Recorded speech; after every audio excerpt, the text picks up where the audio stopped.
Hi guys. तो आज हम देखने वाले हैं कि क्लाउड नेटिव क्या होता है, कौन से प्रिंसिपल्स पे वो वर्क करता है, क्या उसकी की एडवांटेजेस हैं और कुछ उसके रियल वर्ल्ड एप्लीकेशंस भी। मैं आपको बताना चाहूँगा कि क्लाउड नेटिव एक फोरफ्रंट होता है मॉडर्न एप्लीकेशंस के लिए।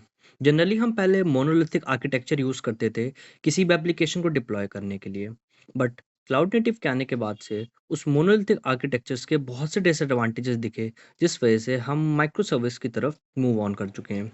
तो चलिए हम समझते हैं आगे कि इस क्लाउड नेटिव आर्किटेक्चर में क्या होता है।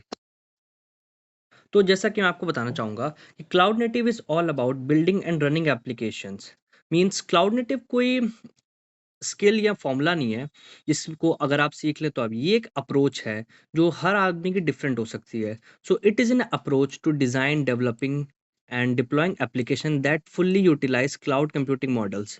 तो बहुत से क्लाउड कंप्यूटिंग मॉडल्स होते हैं जिनके बेसिस पे ये क्लाउड नेटिव के जो प्रिंसिपल्स होते हैं ये वर्क करते हैं। It's not just about moving our apps to the cloud, it's fully about कि हम उसे कितना पोटेंशियल बना सकें कि वो ऐप स्केलेबल हो सकें, रिलायंस हो चुकें और एजिलिटी के सारे लेवरेजिंग टूल्स को फॉलो कर सकें। इनमें बहुत सारी टेक्नोलॉजीज हम यूज़ करते हैं जिसकी कंटेनर्स, माइक्रो सर्विसेज, CI/CD। मैं आपको इसे एक एग्जांपल के थ्रू समझाना चाहूँगा। सपोज करिए कि आपके पास एक आइडिया है जिसको आप अपने ऑर्गेनाइजेशन में बिल्ड करना चाहते हैं, बट उस आइडिया के लिए आपको पहले कुछ इनिशियल फंडिंग भी करनी पड़ेगी। सपोज करिए कि आपको उस आइडिया को बनाने के लिए कुछ सर्वर्स चाहिए होंगे। ओके, तो सपोज करिए मैंने उस सर्वर्स को लिए, ठीक है। अब उन सर्वर्स को मैनेज करने के लिए आपको कुछ एडमिनिस्ट्रेटर्स हायर करने पड़ेंगे जो उन सर्वर्स में ओएस अपडेट, उनमें क्या कॉन्फ़िगरेशन डालनी है वो अपडेट करेंगे। प्लस उन सर्वर्स का electricity, AC and other expenses भी होते हैं। तो हम मान लेते हैं कि हम इन सब एक्सपेंसेस को एक बॉक्स में इंक्लूड कर देते हैं। ओके, तो अगर आप इन सब एक्सपेंसेस को, मैं इसको एक टाइटल दे देता हूँ, ये हमारे एक्सपेंस है। ओके, अगर हम इस सब एक्सपेंसेस को एक टाइप कर लें तो इन सब एक्सपेंसेस के बाद ही आप अपने एप्लीकेशन को फ्रंट एंड में डिलीवर कर सकेंगे। और ये होता है हमारा मोनोलिथिक आर्किटेक्चर जिसमें कि हम पूरे एक एप्लीकेशन को एक बॉक्स आप सपोज कर सकते हैं उसमें पैक करके हम उसे डिलीवर करते हैं। बट इसमें एक डिसएडवांटेज है, अगर किसी भी कंपोनेंट में कोई भी दिक्कत आती है तो ये पूरा हमारा क्रैश हो जाएगा।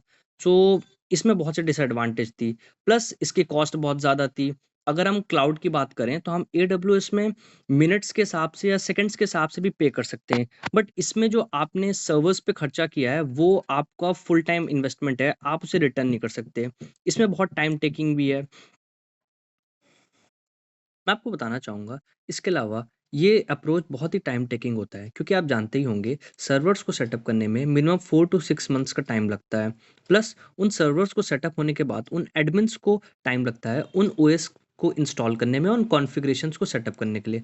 सो बेसिकली हम इसमें पूरा अपना इंफ्रा सेटअप करते हैं जिसमें कि हमें काफ़ी टाइम लगता है। इसके अलावा इसके बहुत ही लेस रेट ऑफ सक्सेस हैं। एज़्यूम कीजिए आपने ये एप्लीकेशन मिनिमम 1 ईयर में बनाया और आपने इसे 2 ईयर का टाइम दिया ताकि आप इसके एक्सपेक्टेड रेट देख सकें, बट वो आपके एक्सपेक्टेड रेट का 10% भी नहीं आया, तो आप इस आइडिया को ड्रॉप करना चाहेंगे। बट अब आप सोच सकते हैं कि आपने इसमें इतना इन्वेस्टमेंट कर दिया है जो कि बिल्कुल भी रिटर्नेबल नहीं है, जिस वजह से ये approach less rate of success में भी आता है। तो चलिए अब बात करते हैं कि इसके अल्टरनेटिव में हम क्या लगा सकते हैं। तो अगर मैं बात करूँ माइक्रो सर्विस आर्किटेक्चर की, तो सपोज करते हैं कि आपने कोई भी पब्लिक क्लाउड ले रखा है। ओके, तो उस पब्लिक क्लाउड में हम आपको कोई भी सर्विस ले सकते हैं। सपोज करिए मैंने EC2 सर्विस ली एक अमेजोन की, ठीक है। तो अमेजोन से मैं क्या करूंगा, उस EC2 सर्विस को डिफरेंट माइक्रो सर्विसेज में डिस्ट्रीब्यूट कर दूंगा। तो सपोज करते हैं ये मेरी कोई एक सर्विस होगी, सपोज करते हैं पेमेंट सर्विस, ये मेरी कार्ड सर्विस होगी और ये मेरी चेकआउट सर्विस होगी। तो मैंने अपनी सारी सर्विसेज को डिफरेंट EC2s में बाँट रखा है, जिससे कि मेरे ऐप पे कोई लोड नहीं पड़ेगा और उसको कोई भी रिड्यूस डाउन टाइम होगा, तो उसमें कोई भी डाउन टाइम नहीं आएगा।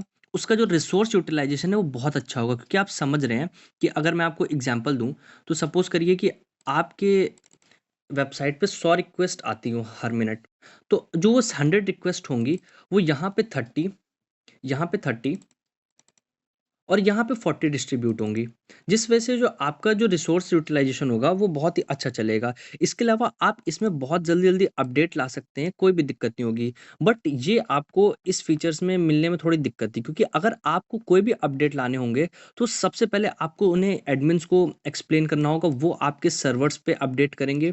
उन सर्वर्स को वन बाय वन सभी बिल्ड्स में उन्हें इंक्लूड करना पड़ेगा, जो कि बहुत ही हेज़ी वर्क है। बट इसकी जगह हमारा जो माइक्रो सर्विस आर्किटेक्चर है, ये इसमें ही बहुत एडवांटेजेस रहता है। तो बेसिकली हम इसलिए माइक्रो सर्विस आर्किटेक्चर को ज़्यादा यूज़ करते हैं, और बेसिकली आप ये मान सकते हैं कि इस माइक्रो सर्विस आर्किटेक्चर ने ही पूरे आईटी को क्लाउड में कन्वर्ट कर दिया है। ओके, तो बेसिकली अब मोस्ट ऑफ द जो कंपनीज होती हैं वो ऑन प्रीमाइसेस की जगह क्लाउड प्रेफर करती हैं। तो ये था हमारा एक short overview of cloud native और उसके अप्रोचेस। इसके अलावा क्लाउड नेटिव बहुत ही आर्किटेक्चर्स को इस्तेमाल करता है, हम उसको आगे डिस्कस करते हैं। तो अब हम डिस्कस करते हैं what are the principles of a cloud native computing. So जो पहला प्रिंसिपल होता है वो है कंटेनराइजेशन। बेसिकली मींस हम इसके लिए डॉकर इस्तेमाल करते हैं, आप कुछ भी यूज़ कर सकते हैं, कंटेनर डी, फ्लॉड और भी बहुत से टूल होते हैं, तो इसके बारे में चलिए डिस्कस करते हैं।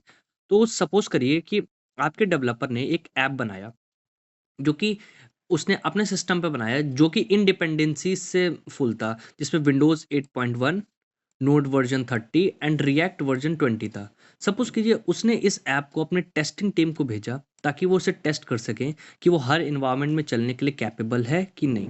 बट उसकी जो टेस्टिंग टीम थी, उनका जो इन्वायरमेंट था वो Windows 11, note 29 and react version 19 पे चल रहा था, जिस वजह से जो वो एप्लीकेशन था वो टेस्टिंग टीम में पास नहीं हो पाया।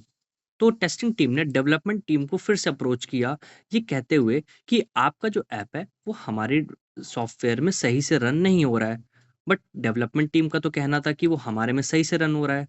तो जो ये हमारे इन दोनों के बीच में कॉन्फ्लिक्ट राइज हो रहा है, इसका रीजन है डिपेंडेंसीज। इस कॉन्फ्लिक्ट को कवर अप करने के लिए कंटेनराइजेशन व्यू में आया। सो बेसिकली कंटेनराइजेशन करता क्या है, वो जो भी आपकी डिपेंडेंसीज होती हैं, it can be anything, like it can be your OS, your release, your tools and anything, वो उन सभी डिपेंडेंसीज को एक बॉक्स आप मान सकते हैं, उन बॉक्स में पैक कर देता है, बेसिकली एक कंप्रेस्ड फॉर्म में। और हम उन पैक बॉक्सेस को इमेजेस कहते हैं। जो इमेजेस होती हैं, तो वो डेवलपर इन इमेजेस को टेस्टिंग टीम को पास करता है। तो बेसिकली टेस्टिंग टीम क्या कर सकती है, उन इमेजेस को रन करके चेक कर सकती है कि ये वो उनके इन्वायरमेंट में सही से वर्क कर रहा है कि नहीं। बेसिकली इन इमेजेस में वो सारी डिपेंडेंसीज कंटेंट होती है, जो कि उस ऐप के चलने के लिए नेसेसरी होती है। जिस वजह से कंटेनराइजेशन की वजह से ये जो कॉन्फ्लिक्ट था between developers and testers is being resolve very much. और इन्हीं रनिंग इमेजेस को हम लोग कंटेनर कहते हैं। So basically these are the containers. Okay, या इस कंटेनर नाम इसी की वजह से इसका जो नाम है वो कंटेनराइजेशन पड़ गया। Okay, so basically this is the basic overview of a containerisation. Let's move forward. So basically हमारा जो सेकंड प्रिंसिपल है वो है माइक्रो सर्विस। तो मैं आपको माइक्रो सर्विस को बताना चाहूँगा कि जो मोनोलिथिक आर्किटेक्चर होता था, मैं आपको शो कर देता हूँ। बेसिकली जो हमारा प्रीवियसली मोनोलिथिक आर्किटेक्चर होता था, उसमें हम बेसिकली क्या करते थे, सारी चीज़ें और सारी डिपेंडेंसीज़ को एक बॉक्स आप मान सकते हैं, उसमें पैक करके ही देते थे। जिस वज़ह से कोई भी फेलियर आने में पूरा एप्लीकेशन डाउन हो जाता था, ये एक दिक्कत थी। बट इसे जो रिज़ॉल्व किया वो है माइक्रो सर्विस आर्किटेक्चर में। तो सपोज़ करते हैं कि आप एक फ़ोन से या अपने पीसी से आप एक एप्लीकेशन को एक्सेस कर रहे हैं, और मैं सपोज करता हूँ कि वो एक ई कॉमर्स एप्लीकेशन है। Okay, e commerce. So e commerce application की बहुत सी सर्विस होती है, it can be cart service, payment service, checkout service. तो जो माइक्रो सर्विस आर्किटेक्चर होता है, उसमें हम इन ईच सर्विस को एक डिफरेंट पॉट्स में व्यू करते हैं। ठीक है, तो इन डिफरेंट पॉड्स में हमें क्या होता है, अगर कोई भी पॉड क्रैश होता है, तो उसकी जगह स्केलिंग की मदद से एक नया पॉड क्रिएट हो जाएगा, जिससे कि इसमें हाई अवेलेबिलिटी और रिलायबिलिटी रहेगी। और माइक्रो सर्विस आर्किटेक्चर के भी बहुत इंपॉर्टेंट होते हैं, क्योंकि each service focus on specific function like cart service, payment service, checkout service, and like user authentication और payment processing make the application easier to manage and scale. तो मैं आपको यही बताना चाहूँगा कि जो ये डिफरेंट सर्विसेज होती हैं, ये डिफरेंट डेटाबेस से लिंक होती हैं, जिससे कि इन्हें कोई भी डिफिकल्टी नहीं होती है एक दूसरे को ढूंढने में, और इसमें कोई भी कॉन्फ्लिक्ट नहीं होता, जिस वजह से जो आर्किटेक्चर होता है वो बहुत ही स्केलेबल रहता है और हाईली अवेलेबल होता है। क्योंकि अगर आप सपोज करिए कि अगर इस पाथ पे कोई भी चीज़ क्रैश हो जाती है, तो जो ये आपका दूसरा सर्वर है वो भी इससे एक्सेस कर सकता है, क्योंकि ये सारे एक्सेसिबल होते हैं। तो इसका ये एडवांटेज होता है हमारे माइक्रो सर्विस आर्किटेक्चर में। तो चलिए अब आगे बढ़ते हैं कि देखते हैं कि और कौन से प्रिंसिपल्स होते हैं। सो बेसिकली जो हमारा तीसरा प्रिंसिपल है वो है डायनेमिक ऑर्केस्ट्रेशन। ऑर्केस्ट्रेशन का मतलब होता है कि आपकी जो भी जॉब्स है उन्हें डायनेमिकली शेड्यूल करना आपके क्लस्टर में।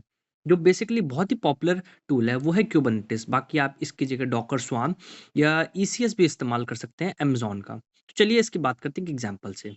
सपोज करिए आपके पास एक एप्लीकेशन है जिसको आपने क्यूबरनेटिस से डिप्लॉय कर रखा है। इस एप्लीकेशन में आपने 3 नोड्स बना रखे हैं जिस पे आपकी जो एप्लीकेशन है वो रन कर रही है। तो अब बात करते हैं कि जो ये आर्किटेक्चर है ये कैसे एडवांटेजेस है in comparison with monolith architecture. सबसे पहला जो इसका एडवांटेज है वो है हाई अवेलेबिलिटी। अगर सपोज कीजिए कि जिस भी डेटा सेंटर में आपके जो नोड है वो डिप्लॉयड है, अगर उनमें से कोई भी सेंटर आपका क्रैश हो जाता है, तो जो ये क्यूबरनेटिस है वो ऑटोमेटिकली एक नया EC2 प्रोविजन कर देगा, जितना भी आपका जो रिक्वेस्ट है वो वहाँ डाइवर्ट हो सके।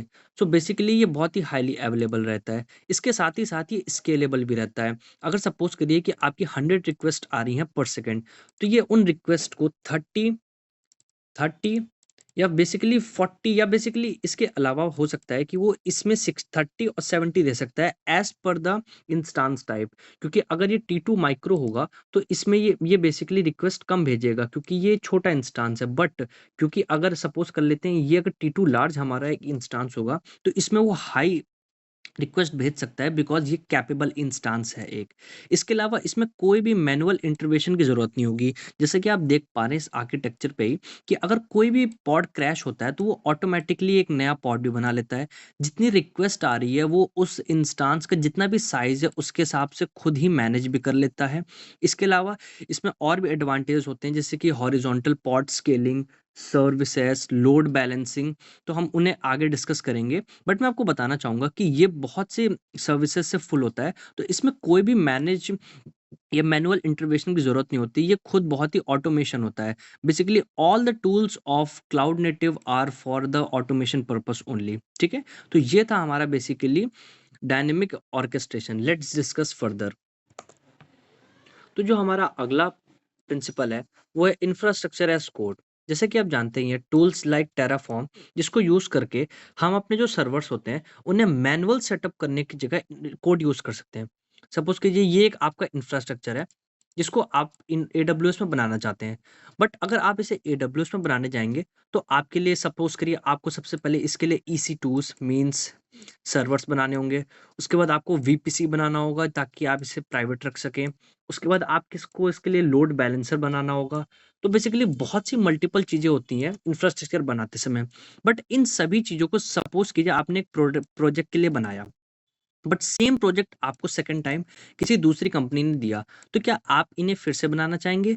तो ये बहुत ही एक बैड प्रैक्टिस होगी कि अगर आप इसे फिर से बनाएँ। सो बेसिकली हम इसके लिए कोड का इस्तेमाल करते हैं, बेसिकली इंफ्रास्ट्रक्चर एज़ कोड, जिसमें बेसिकली हम जो पूरा इंफ्रास्ट्रक्चर होता है उसको एक कोड की तरह लेके AWS एपीआईज़ को पास करते हैं।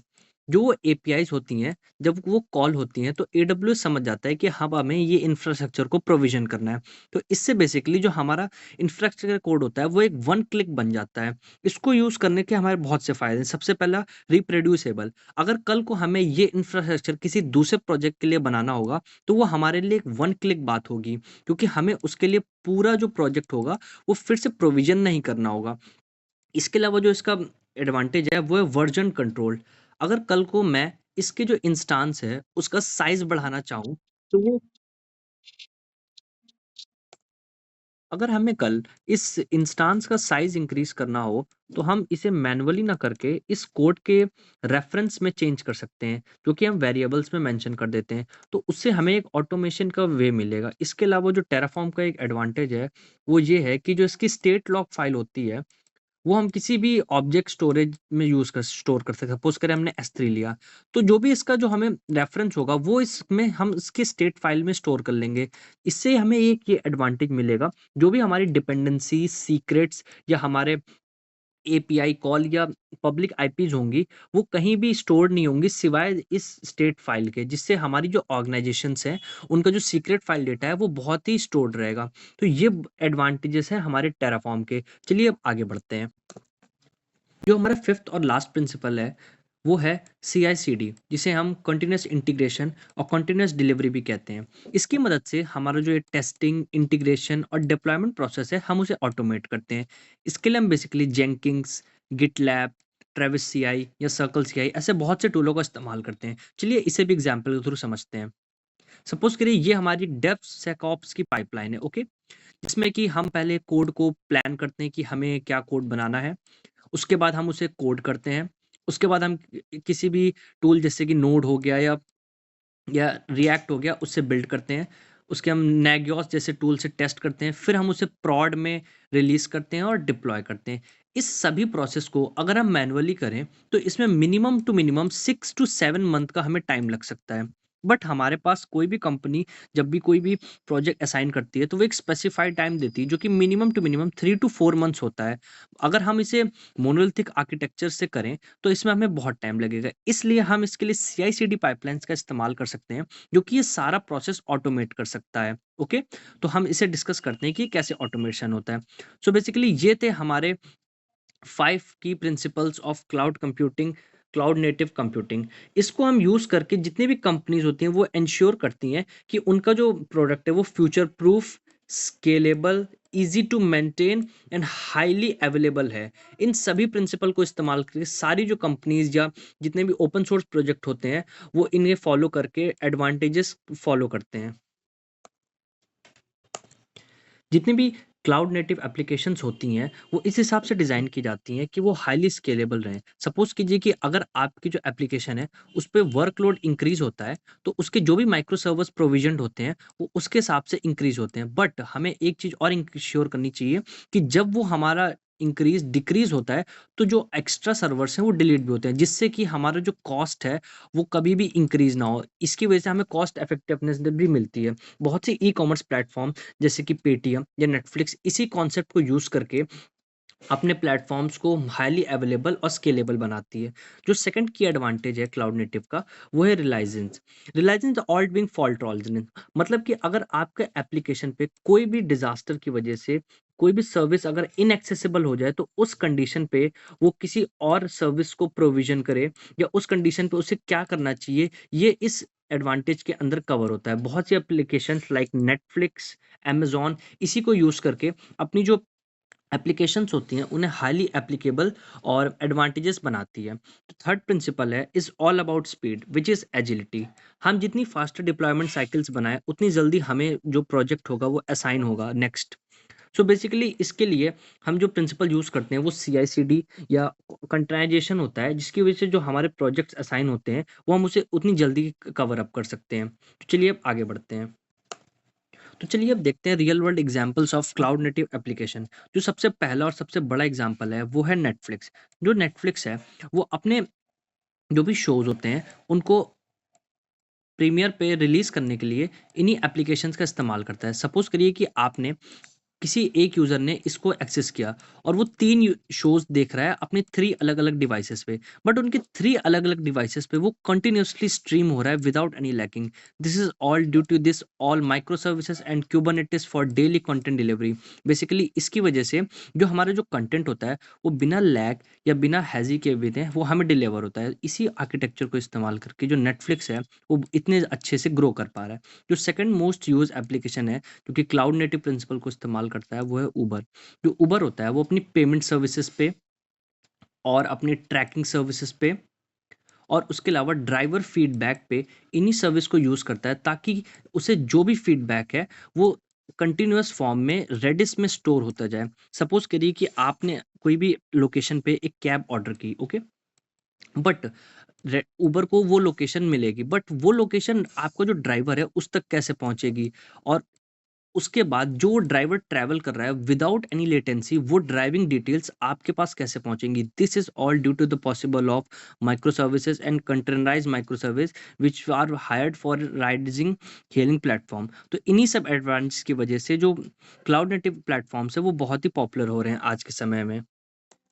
तो चलिए हम इससे कंक्लूड करते हैं। सो बेसिकली हम चेक करते हैं कि हमने इस सेशन में क्या-क्या सीखा। तो बेसिकली हमने जाना कि क्लाउड नेटिव एप्लीकेशंस क्या होते हैं, वो स्केलेबल होते हैं, रिलायजेंट होते हैं और एजाइल एप्लीकेशन पे एप्लीकेबल होते हैं। इसके अलावा वो बेसिकली बिल्ड और डिप्लॉय में हेल्प करते हैं। उनका बेसिकली जो फर्स्ट और मेन प्रिंसिपल है, वो है micro services. Apart from that they also follow the modern DevOps practices and उनके जो लेवरेजिंग टूल्स हैं, वो है Kubernetes, CI CD and apart from that it is also Jenkins. Okay? So basically इन सभी टूल्स को इस्तेमाल करके जो क्लाउड नेटिव एप्लीकेशंस है वो यूज़ होते हैं। और हमने पहले भी चेक किया कि जो भी नेटफ्लिक्स और उबर जैसी कंपनी है, वो पावर कंजप्शन और डिलीवरी के लिए इन जैसे एप्लीकेशन को टूल करती हैं। तो मुझे लगता है कि आपको ये कोर्स पसंद आया होगा। अगर आपको ये पसंद आ रहा है तो आगे प्लीज़ इसे फॉलो करते रहिएगा। Thank you.